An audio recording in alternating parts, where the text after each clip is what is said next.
Ustaz. Baik, terima kasih. Assalamualaikum warahmatullahi wabarakatuh. Alhamdulillah. Wassalatu wassalamu ala rasulillah wa ala alihi wa sahbihi wa mawalah. Amma ba'du. Kita akan melanjutkan pengajian dan pembacaan kitab Bulughul Maram, di mana kita sampai kepada bab tentang salatul jamaah. Dan kita akan melanjutkan hadis selanjutnya. Alhamdulillahirabbil alamin wassalatu wassalamu ala asyrafil anbiya'i wal mursalin sayyidina Muhammadin wa ala alihi wa sahbihi ajma'in amma ba'du. Qala al-musannif rahimahullah nafa'ana bihi wa bi'ulumihi fid dharain amin. Ila qawlihi wa an sayyidah Aisyah radhiyallahu ta'ala anha fi qissati salati Rasulillah sallallahu alaihi wasallam bin nasi wa huwa maridun. قالت فجاء حتى جلس عن يسار أبي بكر فكان يصلي بالناس جالسا وأبو بكر قائما يقتدي أبو بكر بصلاة النبي صلى الله عليه وسلم ويقتدي الناس بصلاة أبي بكر متفق عليه. وعن سيدة عائشة diriwayatkan dari Siti Aisyah radhiyallahu taala anha fi qissati salati Rasulillah sallallahu alaihi wasallam bin nas wa huwa marid. Dalam cerita salatnya Rasul bareng orang-orang dalam keadaan sakit. Jadi Rasul tatkala sakit pun itu masih memaksa salat berjamaah. Ini adalah cerita dari Sayyidah Aisyah, istri di mana Nabi wafat di pangkuannya.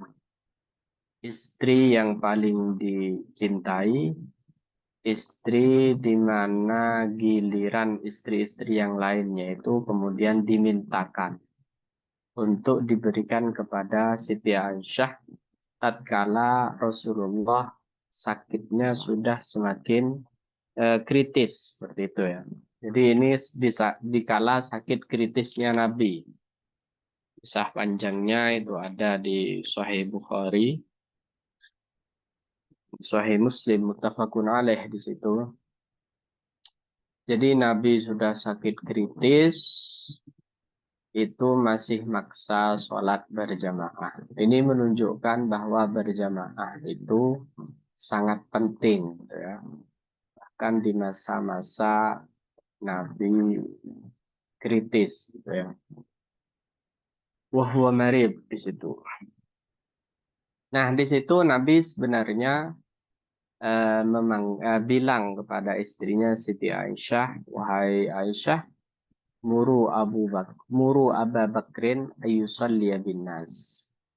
Perintahkan Abu Bakar agar sholat dengan orang-orang. Artinya gantikan saya gitu. Kata Siti Aisyah, innahu asif yukfirul buka. Kata Sayyidah Aisyah. Jangan kira-kira bahasa kalau agak bebasnya gini, jangan ya Rasulullah. Sayyidina Abu Bakar itu, bapak saya itu, asif, orangnya sangat lembut. Sehingga dia banyak menangis tatkala melewati ayat-ayat azab ataupun ayat-ayat yang lainnya kayak gitu. Intinya Sayyidina Abu Bakar itu cepat tersentuh gitu. Dan nanti suaranya lirih. Asif itu bermakna suaranya lirih juga. Suaranya itu tidak kencang, tidak keras seperti itu. Kemudian Rasulullah merintah lagi, muru Abu Bakrin ayyusalliya bin nas. Jadi perintah kedua tetap Abu Bakar yang disuruh ngimami. Seperti itu ya.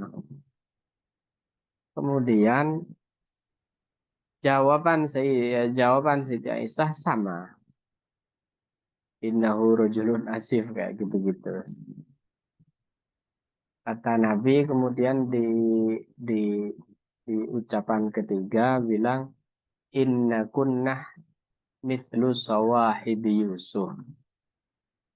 Kalian ini mirip dengan kawan-kawan perempuan Yusuf gitu. Jadi bahasa kasarnya kalian ini cerewet gitu.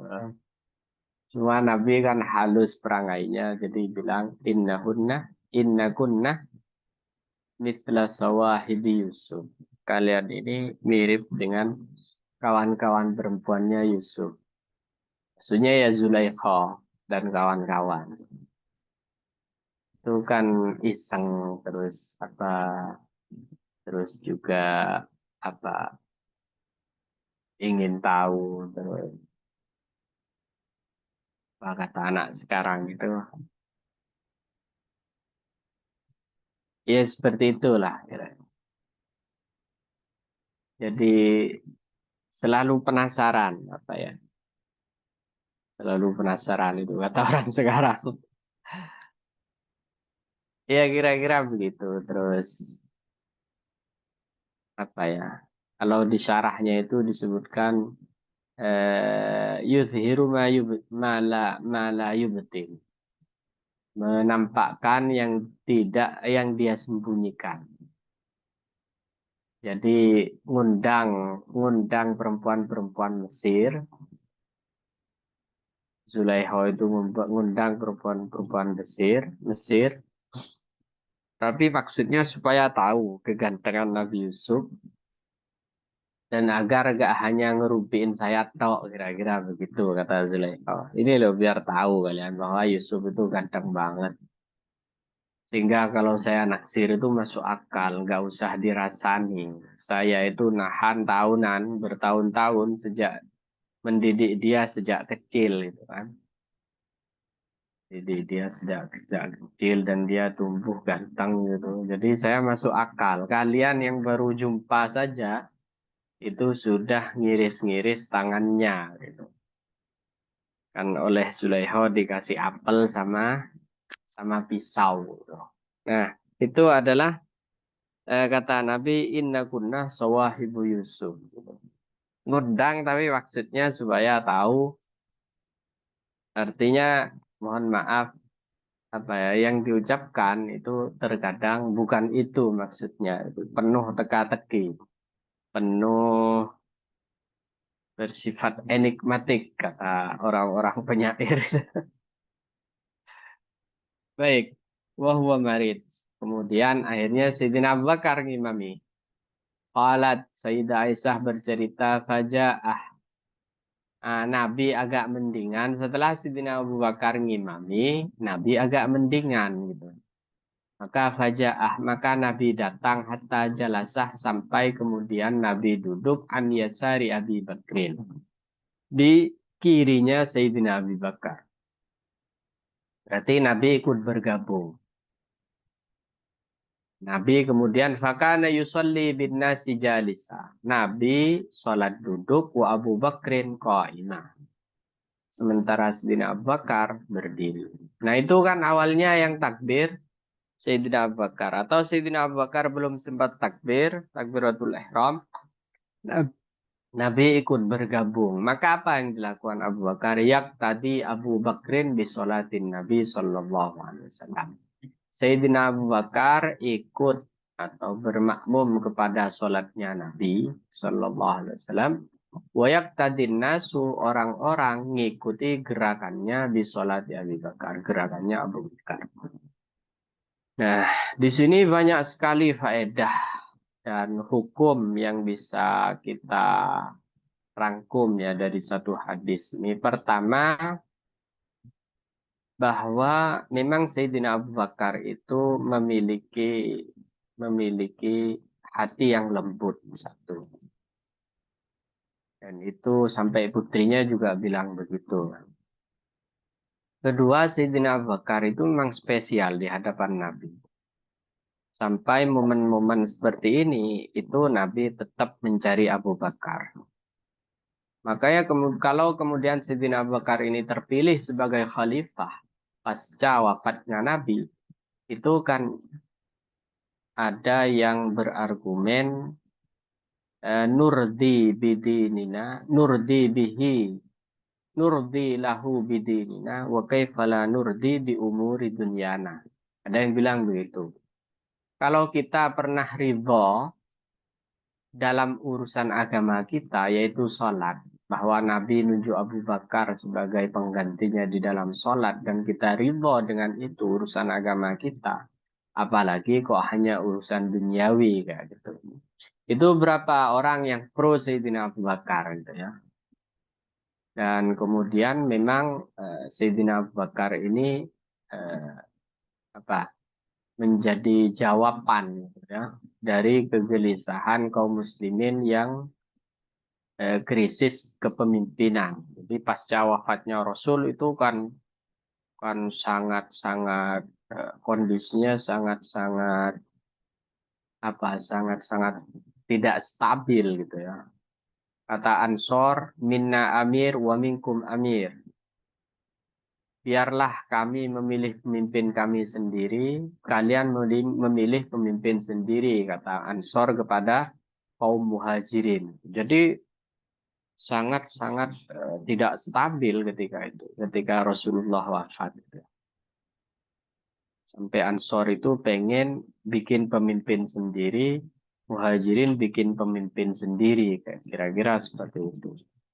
Dan Nabi itu kan dikubur hari Rabu, wafat hari Senin, Selasa, Rabu baru dikubur. Itu memang sahabat, apa namanya, tergoncang dan juga ribut urusan kepemimpinan.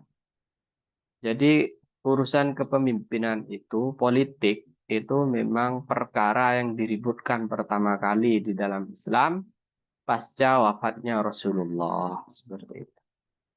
Nah, siapa yang berhasil meredam Sayyidina Abu Bakar? Sayyidina Abu Bakar itu sebenarnya nggak mau, tapi oleh Umar diambil tangannya, kemudian dikatakan saya membaiat Abu Bakar. Semua sahabat Ansar, Muhajirin ataupun yang lainnya semuanya tunduk dan kemudian membaiat Sayyidina Abu Bakar. Jadi Sayyidina Abu Bakar itu memang seorang tokoh yang sangat berpengaruh sehingga gejolak pun tidak menjadi gejolak. Kira-kira begitu. Nah, di sini terpotret bahwa Sayyidina Abu Bakar itu ditunjuk oleh Nabi untuk ngimami. Maka Sayyidina Abu Bakar mulai sholat atau belum mulai gitu ya. Kira-kira Rasulullah kemudian merasa mendingan.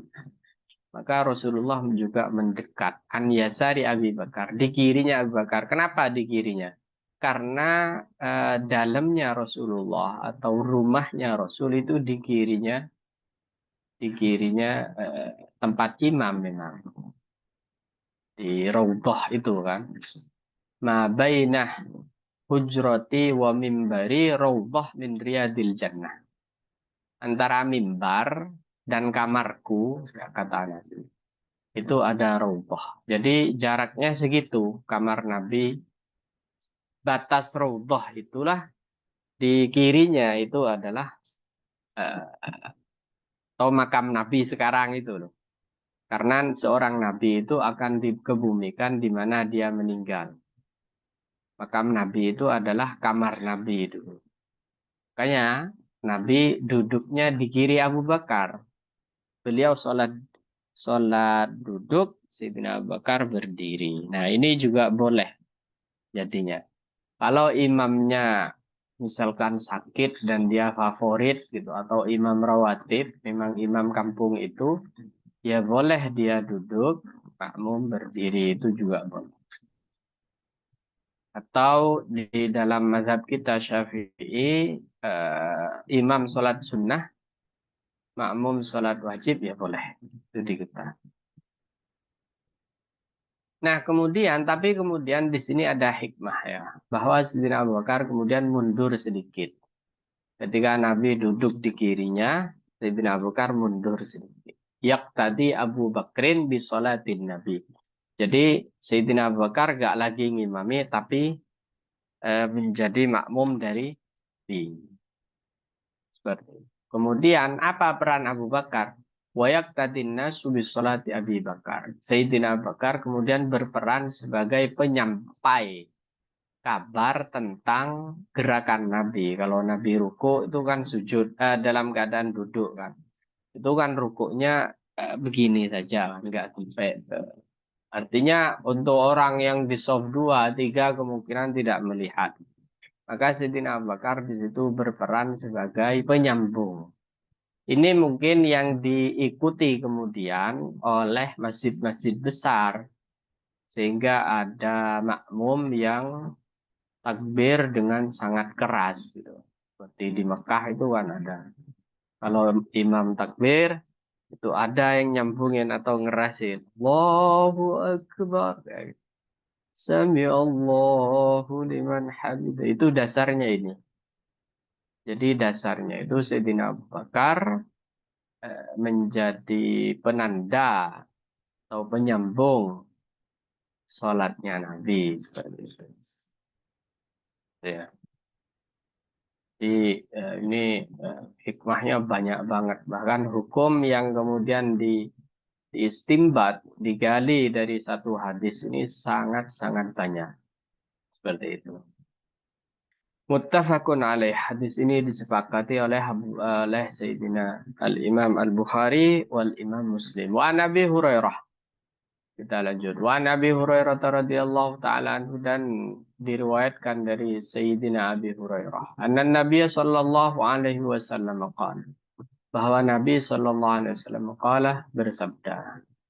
Oh iya, Sayyidina Abu Bakar, Sayyidina siapa?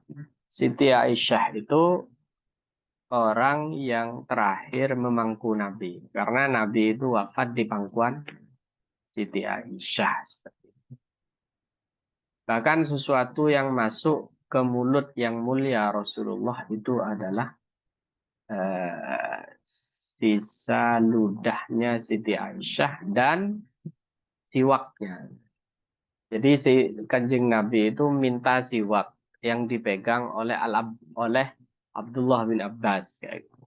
Karena di antara fadilahnya siwak itu untuk mempermudah keluarnya ruh. Kayak kalau ada orang sakaratul maut, ya itu disunahkan disiwak. Niru Rasulullah. Nah, karena siwak yang diminta Nabi itu masih keras, itu kemudian oleh Siti Aisyah dilembutkan.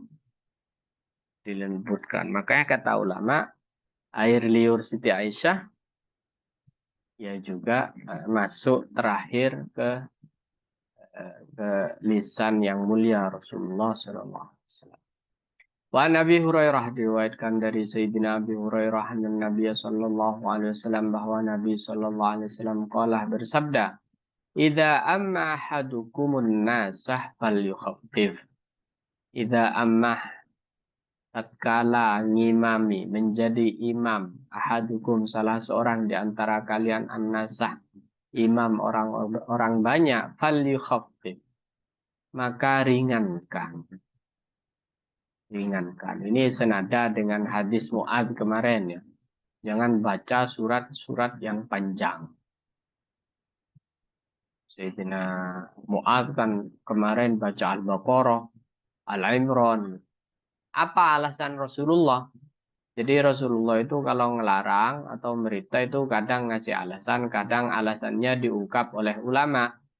Makanya al-ulama warasatul anbiya. Tidak semuanya ada alasannya ya. Al-ulama, ulama itu adalah pewaris para nabi. Gitu. Jadi alasan itu gak selalu disebutkan oleh nabi. Tapi ini yang disebutkan. Apa kata beliau? Fa'inna fihim. Karena di antara manusia itu ada as-saghirah, anak kecil. Wal kabirah, lansia, lanjut usia. Wal dha'ifah, dan yang sudah lemah. Sudah lemah, sudah stroke mungkin atau apa kayak gitu. Sakit, wadzal hajah, dan ada yang punya hajat. Punya hajat mau ke pasar, punya hajat mau menyelesaikan pekerjaan rumah yang belum selesai, punya hajat ngantar anak, punya hajat jemput orang, nah, seperti itu. Ini alasannya kenapa kita tidak boleh lama-lama kalau menjadi imam. Tidak boleh atau tidak baik membaca surat-surat yang panjang-panjang. Bagaimana dengan orang yang sholat apa itu, sholat tarawihnya sampai hatam gitu, misalkan kayak di Temboro, Jawa Tengah itu ada. Jadi yang seperti itu ya kalau makmumnya ridho boleh, makmumnya memang sudah paham boleh. Atau mungkin di pondok tahfidz gitu ya, punya tradisi membaca membaca surat-surat panjang atau sholatnya lama yang boleh. Fa'idha shalla wahdahu, kalau sholat sendirian fal yusalli kaifa sya'ah, maka hendaklah sholat kaifa sya'ah semaunya. Kalau sendirian baru boleh. Tapi kalau berhubungan dengan orang banyak, maka dia harus mempertimbangkan kondisi masyarakat. Ya. Jangan mentang-mentang dirinya hafid, mentang-mentang dirinya memang warok gitu, mentang-mentang dirinya khusyuk, gitu ya. Kemudian ingin pamer gitu, jangan. Gitu. Pertimbangkan as-shaghir wal kabir wal dhaif wa dzal hajah. Pertimbangkan bahwa di belakangmu itu orang bermacam-macam. Nah, di sini juga ada pesan sosial ya, bahwa seorang yang menjadi pemimpin itu tidak boleh terlalu eh, kaku, keras. Tidak boleh. Dia harus mempertimbangkan kondisi makmumnya, kondisi rakyatnya, kondisi yang dipimpinnya. Kalau untuk dirinya silahkan, gitu ya. Ketat untuk dirinya atau kaku untuk dirinya itu monggo dipersilahkan. Seperti Nabi kalau sholat sendiri ya lama. Kayak ada riwayat tawarromat qadamahu. Nabi itu sampai bengkak kakinya kalau sholat malam. Berarti lama. Baca Qur'annya lama. Berdirinya lama. Tawarromat qadamahu. Sampai oleh Sayyidah Aisyah kan ditegur. Jangan begitulah Rasulullah. Bukankah qad wufirat laka ma taqad qad wufira laka ma taqaddam min dzambika wa ma ta'akhkhar. Bukankah engkau adalah orang yang sudah diampuni dosanya, baik yang sudah lalu ataupun yang akan datang. Nabi bilang, afala akuna abdan syakura, apakah aku tidak pantas kalau aku menjadi hamba yang bersyukur. Itu Nabi. Jadi khusyuk itu ketika sendirian. Khusyuk itu ketika di luar publik atau bukan di hadapan orang. Khusyuk itu bainak wa bainallah, antara kamu dan Allah. Walaupun terkadang beberapa kiai yang khusyuk itu terpancar di saat berkumpul dengan manusia, dengan masyarakat gitu. Itu tidak bisa disembunyikan, ya lain hal gitu ya. Cuma kalau ini berkaitan dengan masyarakat banyak, orang banyak, masyarakat umum, maka tidak boleh memberatkan. Tidak boleh memberatkan. Nabi sampai marah kemarin kepada Mu'adz bin Jabal kan. Fattan, kata Nabi. Fattan itu ahli fitnah. Ahli fitnah itu apa maksudnya? Mengada-ngada sesuatu yang tidak pernah ada. Fitnah bahwa agama ini berat akhirnya. Jadi agama itu bisa dipahami sebagai agama yang berat. Islam itu dianggap kemudian agama yang berat. Saya nggak mau gabung dengan Islam. Apa Islam ini berat? Islam ini tidak rahmah. Kayak gitu. Muttafaqun alaih. Wa an Amr bin Salamah. Dan diriwayatkan dari Amr bin Salamah. Qala. Amr bin Salamah berkata, Qala abi. Qala abi, ayahku berkata, ji'tukum min 'indin Nabi sallallahu alaihi wasallam haqqa. Saya datang kepada kalian membawa kabar kebenaran dari Nabi. Qala, kata ayahku, fa idza hadaratis salatu. Jika sholat sudah dikumandangkan, sudah mau dimulai. Falyu'adzin ahadukum. Jika sholat sudah masuk, waktu sholat sudah masuk, falyu'adzin ahadukum. Maka adzanlah salah seorang di antara kalian. Walya'ummakum aktarukum Qur'ana. Dan sebaiknya menjadi imam kalian yang paling banyak Al-Qur'annya. Yang paling banyak hafalan Qur'annya. Jadi sunnahnya memang yang paling banyak hafalan, paling fasih bacaannya. Ya, paling fasih bacaan. Karukum Qur'anan. Jadi ini cerita dari Amr bin Salamah. Al-yawmukum akra'ukum Qur'an. Di hadis yang lain bukan aktarukum, tapi akra'ukum. Akra'ukum Qur'anan. Paling fasih, paling banyak hafalannya, paling ngerti hukum tajwid, kayak gitu. Kalau sama-sama fasih, siapa yang dipilih? Yang dipilih yang lebih alim. Kalau sama-sama alim, yang dipilih sama-sama alim, sama-sama fasih, sama-sama hafid, misalnya. Maka yang dipilih adalah yang lebih tua. Kalau umurnya sama, repot. Ya gitu. Itu sunnahnya seperti itu. Sunnahnya seperti itu. Jadi dipilih yang paling alim, yang paling fasih, yang paling banyak hafalan Qur'annya, yang paling tua kalau ada, yang apa lagi? Kalau sama-sama tua,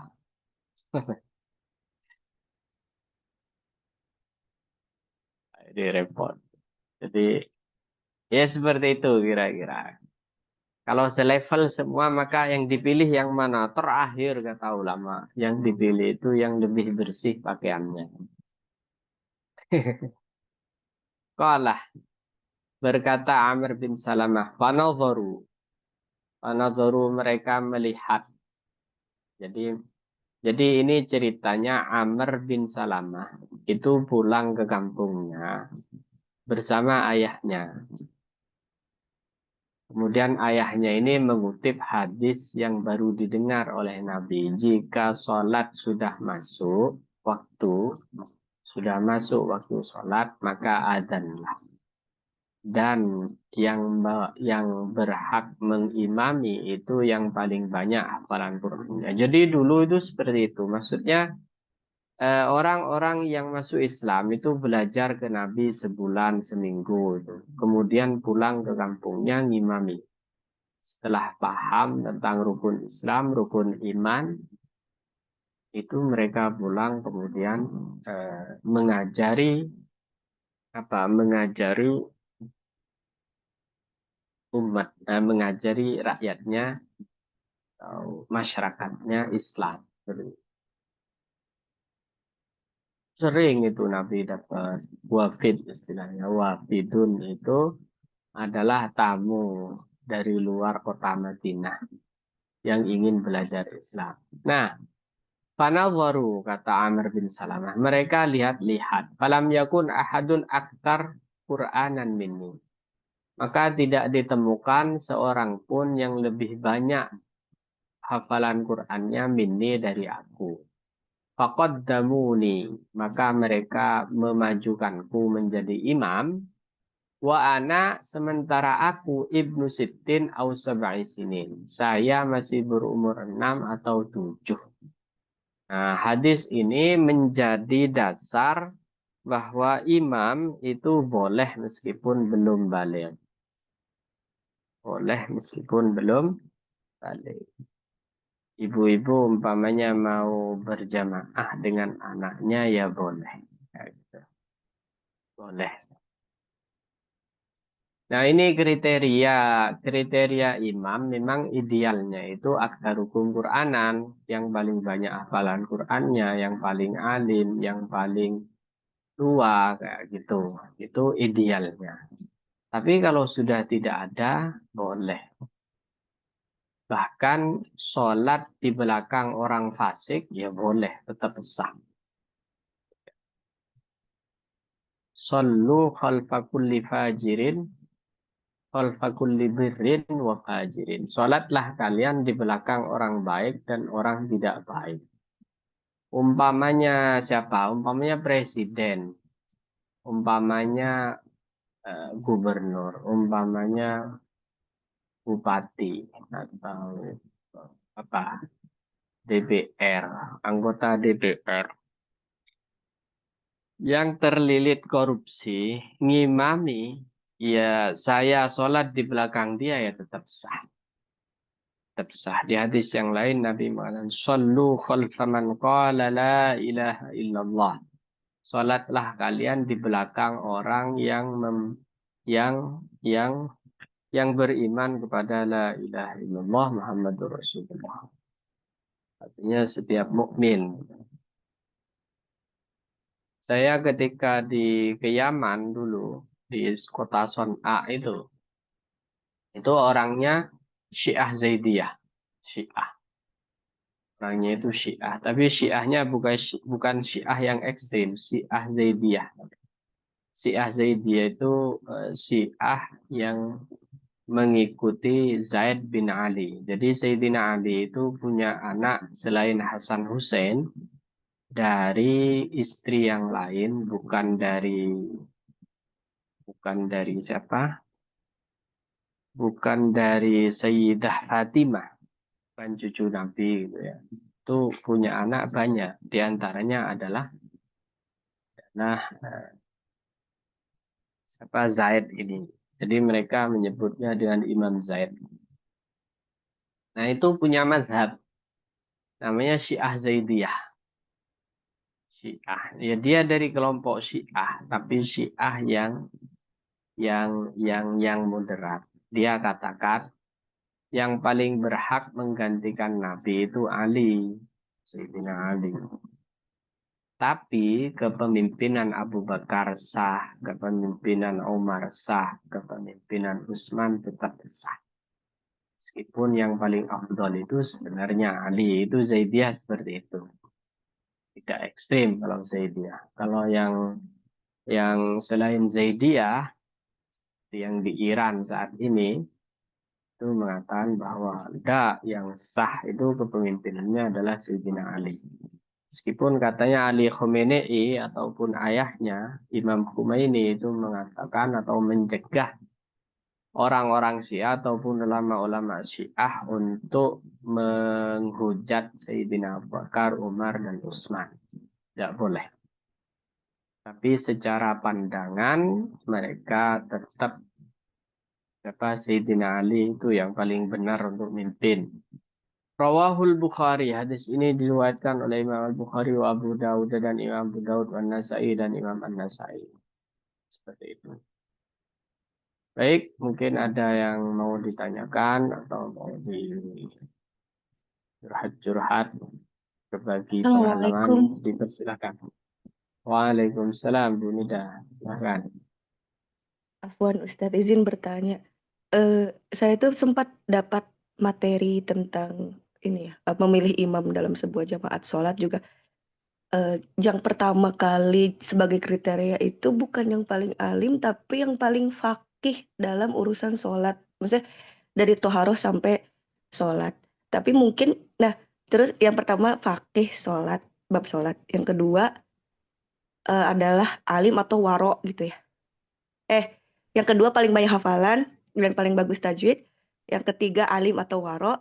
Nah, yang keempat ini barulah berdasarkan domisili gitu. Jadi kalau misalnya yang keempat itu kan yang duluan hijrah ke Madinah, tapi kalau dinisbatkan ke sekarang, diartikan yang ke sekarang itu siapa yang menjadi host apa di rumah tersebut gitu ya. Maksudnya yang domisili di tempat tersebut. Nah, masalahnya Ustadz, mungkin ya sejalan dengan yang tadi Ustadz sampaikan ya. Walaupun mungkin Ustadz yang urutan pertamanya adalah kealiman gitu ya. Cuma masalahnya Ustadz ini tuh menurut saya balik lagi ada sebuah perkumpulan di Jepang ini ya yang sudah saya ceritakan berkali-kali gitu kan ya bahwa murobiah-murobiahnya ini kan satu bukan lulusan pesantren, yang kedua tapi diustadzahkan dan beliau-beliau ini berani menjawab pertanyaan-pertanyaan seputar fikih yang beliau-beliau tidak kuasai gitu. Nah, salah satu peraturan setiap kali ada kumpulan ini terjadi kan gantian rumahnya Ustadz sebetulnya. Gantian rumah. Ya, Ustadz sudah membayangkan Ya, pertanyaan saya kemana ya gitu ya. Nah, itu Ustadz. Jadi yang pertama yang harus mengimami adalah yang tempat apa yang si punya rumah yang gitu. punya rumah. Nah, Iya, nah si yang punya Sohibul rumah Bait ya. walaupun iya walaupun maksudnya kan ada sesi Quran apa membaca Quran ya Ustadz. Betul, betul. Kan kita tahu masing-masing lah teman-teman kita teh sampai mana gitu ya baca Iya, Qurannya. iya, iya. Maksudnya ya gitu Ustadz. Maksudnya naudzubillah min dzalik, bukan berarti saya merasa lebih baik atau gimana. Cuma kan kita tahu sendiri ya Ustadz ya. Maksudnya teman kita Iya, kayaknya belum dan sholatnya itu kan yang tidak dijaharkan Ustadz. Jadi kan berarti gimana ya Ustadz? Jadi di satu sisi saya itu kan tidak bisa bicara dengan murabiahnya atau mengkritisi hal tersebut ya karena itu tuh sepertinya agak menyinggung gitu. Gimana ya Ustadz? Kan karena kan iya, kalau iya. misalnya diterapkan sesuai aslinya, peraturan Serba aslinya, salah berarti gitu. kan iya bakal terus satu orang aja yang jadi imam kan. Karena kan paling satu atau dua orang yang paling fakih gitu, apa bab fikih sholatnya paling ini atau satu atau dua orang di antara 13 orang itu yang bacaan Qurannya memang tajwidnya sudah bagus gitu dengan makharijul hurufnya. Berarti kan selama perkumpulan berapa tahun-tahun pasti masa dua orang itu terus gitu. Nah, jadi yang jadi pertanyaan saya adalah apakah kita perlu mufarokoh gitu, niat mufarokoh sendiri itu ketika kita sebagai makmum apa ya memiliki syak atau keraguan terhadap yang dipilih menjadi imam. Yang pertama, pertanyaannya, apakah harus niat mufarokoh? Yang kedua, balik lagi juga ketika misalnya sohibul baitnya itu mempercayai tentang mashul khuf, Ustadz. Mashul khuf Hmm. di keadaan apapun gitu dengan kaos kaki katun. Itu kan Iya, jadi iya, iya. permasalahan gitu Ustadz. Jadi saya tuh bingung Betul, betul. sebagai makmum. Iya. Begitu Ustadz, jazakumullah khairan. Baik, ini bagus ini buat pengalamannya. Dan saya banyak dapat ilmu fikih minoritas dari ibu-ibu di majelis ini. Iya, begini Bu Rida. Yang pertama, fakih dan alim ya. Itu dulu-dulu ya, sebelum kemudian fikih itu menjadi ilmu. Orang alim itu dulu ya disebut fakih. Karena berdasarkan hadis Nabi, man mayyuridillahu bihi khairan yufaqihu fiddin. Orang yang dikehendaki Allah kebaikan akan diberi pemahaman agama. Jadi fikih itu makna awalnya adalah faham, paham agama. Nanti kemudian di abad kedua itu mulai bergeser maknanya dan dia menjadi sebuah ilmu. Namanya disebut dengan ilmu fikih. Jadi dulu fikih, fakih atau alim itu maknanya satu dulu. Satu. Satu. Sebelum kemudian fikih ini menjadi ilmu ya. Sebelum kemudian fikih ini menjadi ilmu tersendiri atau ilmu dengan spesialisasi tertentu. Itu satu. Kedua, eh, memang ada hadis yang berbunyi bahwa yang menjadi imam itu harus sohibul bait, harus pemilik wilayah gitu. Umpamanya presiden datang ke rumah saya mau ngimam, ya saya harus mempersilahkan. Umpamanya kepala desa mau ngimam ya di desa saya, di desanya gitu. Dia yang paling berhak gitu, yang paling berhak. kepala desa, bupati kayak gitu. Itu yang paling berhak. Nah, sekarang problemnya adalah di saat bacaannya masih kacau balau, gitu. Di saat bacaannya masih jauh dari standar imam, jauh dari standar tajwid, standar tartilul Quran gitu. Itu bagaimana? Jadi jika itu yang terjadi, maka memang di dalam disiplin ilmu fikih dan ilmu tajwid itu memang ada yang ketat, ada yang tidak ketat. Di fikih itu Ibu, termasuk yang tidak ketat di fikih. Gak seketat ketika sampean, ketika ibu-ibu ini ngaji kepada Ustadz Mukhlisin, ngaji tajwid gitu ya. Jadi standar ideal di dalam tajwid itu masih tergolong ketat jika kita melihat standar imam di fikih. Gitu ya. Di fikih itu sahnya bacaan untuk sholat itu asalkan tidak merubah makna kayak gitu. Meskipun belepotan umpamanya, tapi tidak merubah makna. Shot nggak menjadi sin, misal ihdinas sirotan nggak begitu gitu. Bot nggak menjadi dal, misal kayak gitu. Pokoknya tidak merubah lah. An'amtah nggak menjadi an'amtah misalnya. Jadi di fikih seperti itu, Bu Nida. Asalkan nggak merubah makna. Bismillahirrahmanirrahim. Nirrahim umpamanya berubah menjadi nirrahim. Nah itu berubah makna. Nah, jadi di fikih itu memang nggak seketat di tajwid ketika ibu-ibu ini ngaji di Ustadz Muhdisin dan di majelis di majelis Al-Qur'annya itu gitu. Nggak seketat itu kalau di fikih. Artinya berarti kalau imam atau yang menjadi imam itu nggak sampai berubah seperti itu, ya sah Bu, sah. Kalau ternyata merubah, wah ini memang problem ini. Harus mufarokoh atau sholat iadah nanti. Pura-pura aja sholat setelah setelah sholat. Dikirain kan sholat sunnah padahal ngulang gitu. Atau dia meyakini yang tadi ya, meyakini suatu yang menurut kita nggak sah gitu. Itu memang kalau di madhab kita ya tidak tidak boleh gitu. Makmum kepada imam yang menurut kita tidak sah. Wong kita mau ikut dia kok gitu. Kok ini ternyata tidak sah gitu menurut kita. Maka itu menjadi problem dan sebenarnya masih khilaf ya. Masih khilaf berkaitan dengan imam yang menurut kita tidak sah syarat-syaratnya. Kayak Hanafi sama Syafi'i misalkan. Di Hanafi, bersentuhan dengan istri itu kan tidak batal. Bersentuhan dengan suami tidak batal, tidak membatalkan wudhu. Gitu. Kemudian dia mau jadi imam, sementara saya Syafi'i madhabnya, yang meyakini bahwa persentuhan dengan istri, persentuhan dengan suami itu membatalkan wudhu. Maka gimana? Itu perdebatannya sengit memang di fikih. Ada yang mengatakan nggak boleh, harus iadah kalaupun bermakmum kepada imam yang Hanafi. Kata yang satu yang enggak lah, enggak harus begitu. Kan kita nggak tahu dia berangkat dari rumahnya nyentuh istrinya atau tidak.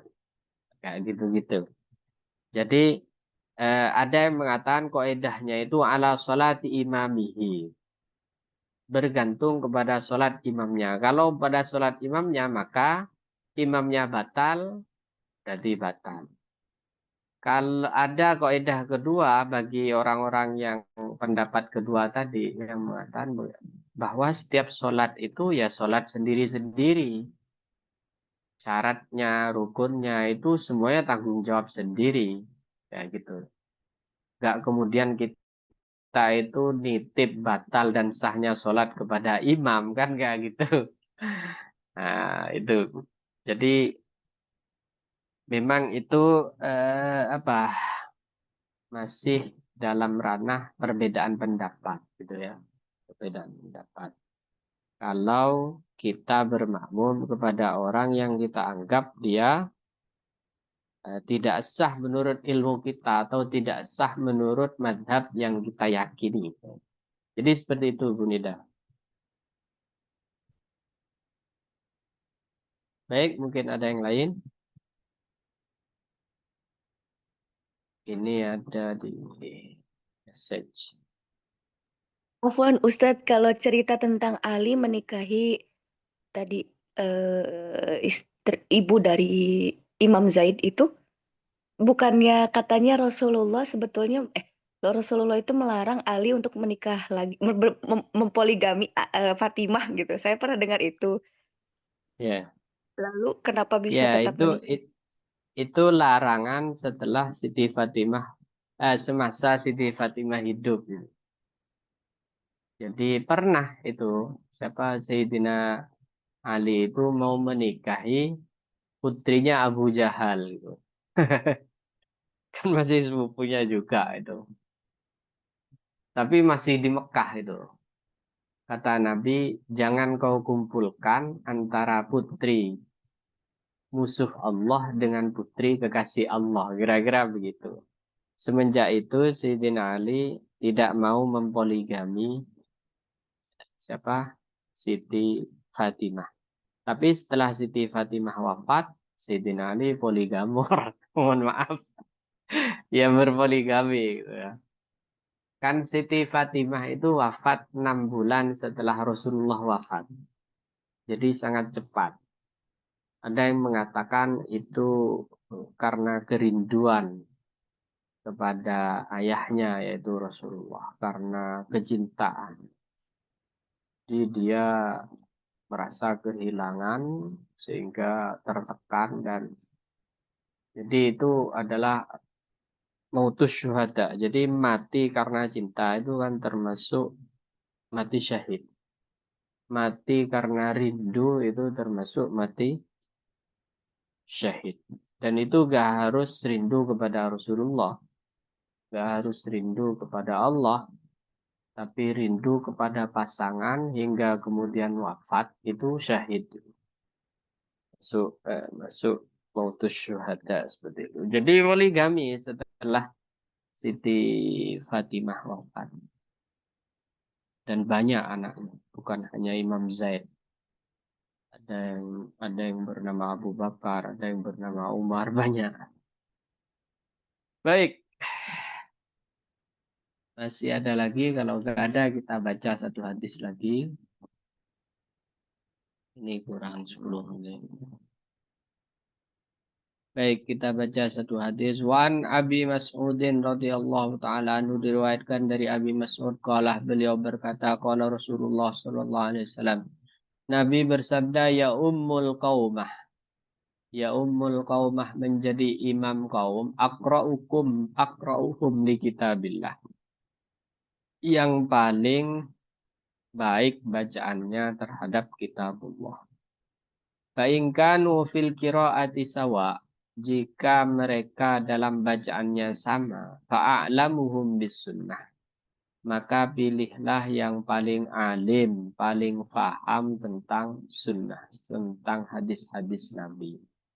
Sunnah di situ maksudnya hadis Nabi. Ajaran Nabi, tauladan Nabi, pun apa?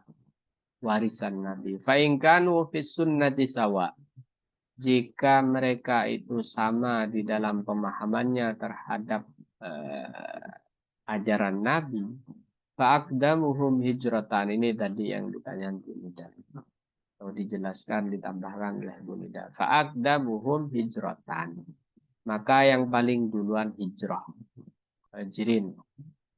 Fa'ingkanu fil hijrati sawa. Kalau mereka itu sama di dalam hijrahnya, fa'aqdamuhum silma. Maka yang paling dulu masuk Islamnya. Itu masuk Islam. Jadi Sidina Abu Bakar memang itu. Abdullah bin Mas'ud itu orang keenam yang masuk Islam. Wa fi riwayatin Sinan. Ada yang mengatakan paling duluan umurnya, paling tua. Wala ya umur rajulu ar-rajula fi sultanihi. Dan jangan ngimami seseorang pada orang lain fi sultanihi di bawah kekuasaannya. Di rumahnya, ini yang dimaksud. Di rumah. Dan jangan di situ bukan larangan maknanya haram, larangan makruh saja.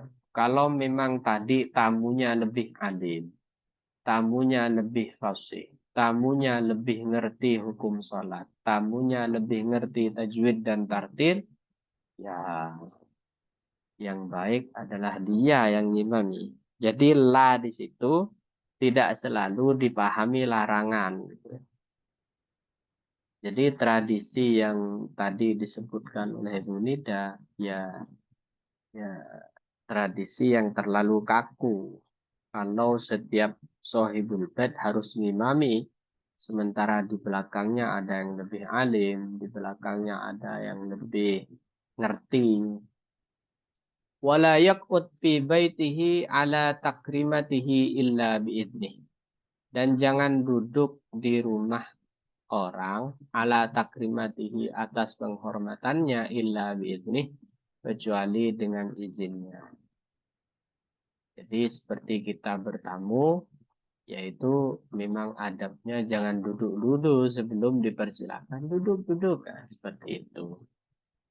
Kecuali kalau itu adalah saudara kita, kecuali itu adalah kalau saudara, paman, bibi, ponakan, family lah yang sifatnya itu memang sudah saudara ya gak masalah.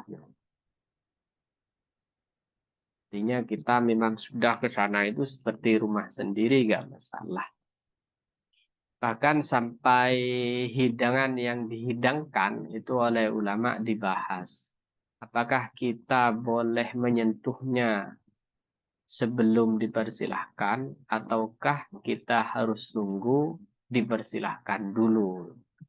Itu dibahas hal-hal seperti itu. Ada yang mengatakan kalau sudah di depan di dihidangkan begitu maka tidak perlu dipersilahkan. Tapi berdasarkan hadis ini, hadis dan jangan duduk illa biizni kecuali dengan izinnya, kata ulama kedua, enggak lah harus nunggu izinnya. Mari dicicipi makanannya, minumannya harus nunggu begitu. Tapi kalau yang tadi, yang pendapat pertama mengatakan ketika sudah dihidangkan itu berarti sudah izin. Tapi izinnya dengan isyarah, dengan bahasa isyarat. Rawahu Muslimun, hadis ini diriwayatkan oleh Imam Muslim. Jadi ini menjawab pertanyaan dari Bu Nida ya. Bahwa memang yang imam itu yang paling fasih, yang paling tahu bacaan, yang alim, yang apa, yang alim bis sunnah, yang alim tentang bukan hanya tentang bacaan, tapi tentang ilmu, tentang tafsir mungkin atau tentang sunnah, tentang hadis-hadis Nabi seperti itu. Nah, di sini juga disinggung tentang kekuasaan. Bahwa tidak boleh ngimami sementara ada penguasanya di sana. Kalau dalam bahasa fikih ini hakim istilahnya. Kalau ada hakim, hakim itu penguasa setempat. Maka dia yang paling berhak. Umpamanya ada kepala desa, sebenarnya kepala desa bukan kiai. Kiai itu harus menawarkan kepala desa dulu. Mari Pak, silahkan. Baru biasanya kepala desanya tahu diri. Enggak, sampean kiai ya, enggak gitu. Enggak tahu kalau kepala desanya, kepala desa yang juga alim, enggak gitu. Itu diperbolehkan.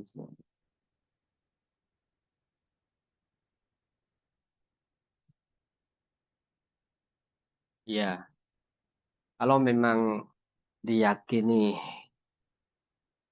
yang ngimami itu seperti yang dicontohkan oleh Bu Nida tadi, ya mufarokoh saja.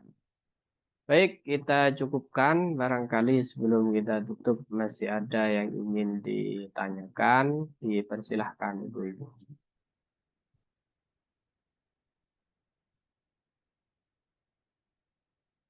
Baik, kita cukupkan ya. Dan Ya, sepertinya Ustaz sudah tidak ada. Mulisin, Tidak ada, Ustaz. baik. Monggo.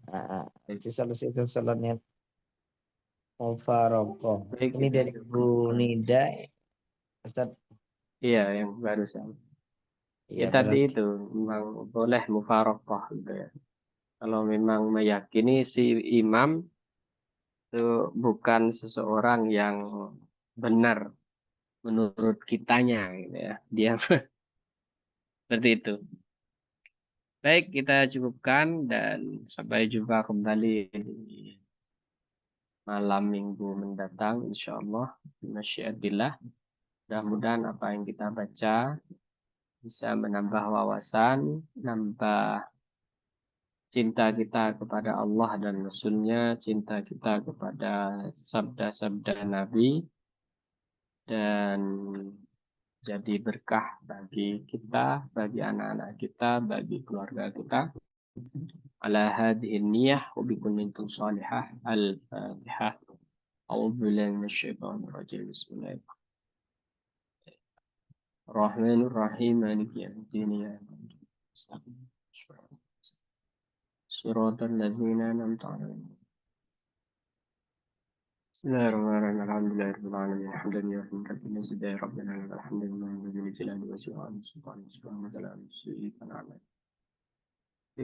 اللهم صل على سيدنا محمد الفاتح المولد الخاتم بسم الله الحمد الحق والهدي الى المستقيم وعلى اله وصحبه. اللهم انفعنا بما علمتنا وعلمنا ما ينفعنا وزدنا علما وزدنا علما وارزقنا فهم النبي وحفظ المرسلين والهم الملائكة المقربين. اللهم امنا بالعلم حسنا بالحلم وارزقنا آمين.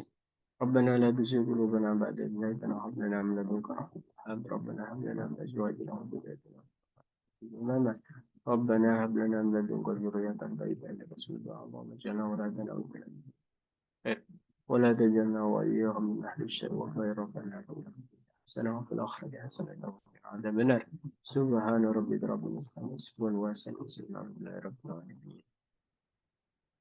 Kiranya cukup, kurang lebihnya mohon maaf jika ada salah kata. Wassalamualaikum warahmatullahi wabarakatuh.